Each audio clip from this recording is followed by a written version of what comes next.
What's up, family? In this episode of the ZULU Project, we're going to look at the banished leaders and the troops under their command. Now, I've done one mini diorama showing Yap Yap the Destroyer against the Blizzard Squad. And so that would be, of course, Yap Yap and Serina versus each other. And so now I'm just going to go over the rest of the banished leaders. So starting with Atriox, his troops are mostly going to comprise of the banished brutes here in the back that are gray and scarlet. Now, I have a lot of those already sprinkled all throughout in front of Firebase Zulu attacking. So I kind of like the way they were set up, so I didn't want to take them down. And he'll, of course, have these crimson and silver ones as his personal guard. And I figured the Legolo should only answer to Atriox. So I have two banished hunter-killers and the two Goliaths. And also under his command will be the Exo Breacher suits. So I have banished troops doing those as well. And this helmet is different. Normally the helmet is red, but I've taken all the armor, since they have to take the armor off anyway to get inside the breacher. I've decided to take all of those and let these brutes be the ones underneath the Thrall Slayer. Now, I didn't know who the Thrall Slayer was by name, or actually his history, until Mega put him up along with three others as far as who would be a fan pick to be a figure in the Halo Heroes for next year. And so once I got to researching, once I had a name, I found out just how amazing he is. And even though there's nothing that says he's in the Banished, there's nothing that says that he's not. So I've decided to put him in. And I think he'd be a great chieftain to battle with the Banished. So he'd have a small number of troops that are just regular banished brutes.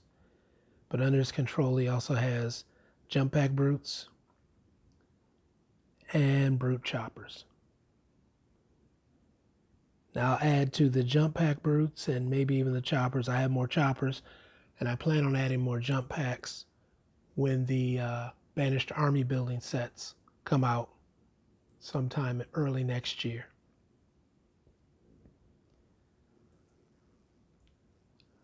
Let Valier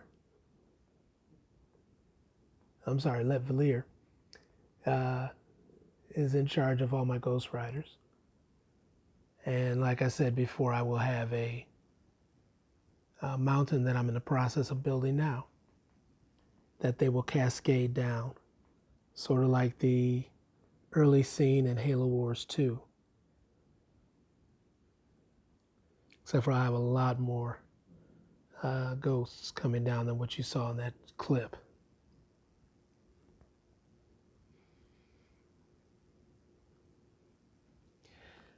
Still be using Decimus and his exosuit.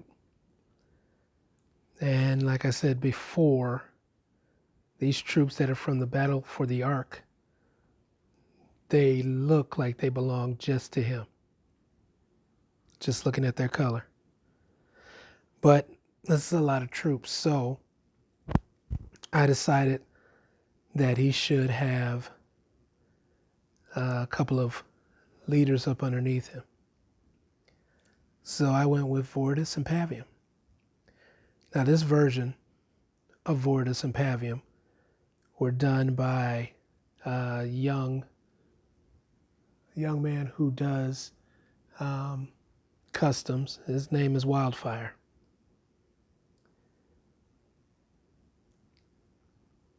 And I thought he did a really nice job on these figures. So I plan on having Pavium over a larger number of troops because he's higher ranking, and then Vortis over the smaller group. Now I've done a video that I had for my own Halo Wars 2 Halo Heroes set, and with that I had a Pavium and Vortis that Maddie from Maddie Crafts did. So I still have them, but I want to use them for an Awakening the Nightmare section. So these are the troops that'll be underneath them. And if you don't recognize the color, these are the ones that were the sky blue and gray that I had 50 of, and I just couldn't get over that sky blue. I couldn't do that color. So I gave them a crimson paint over the top of that blue so that they matched up a little bit better. Now,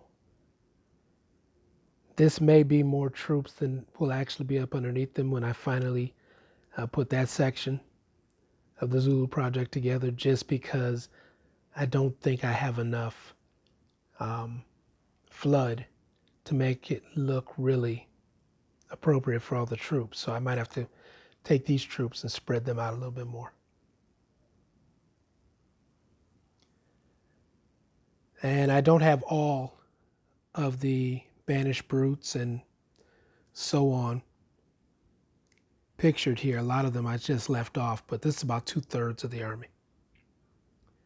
So these are the Banished leaders. Till next time, I'm Shere Khan. I'm wishing all of you happy building.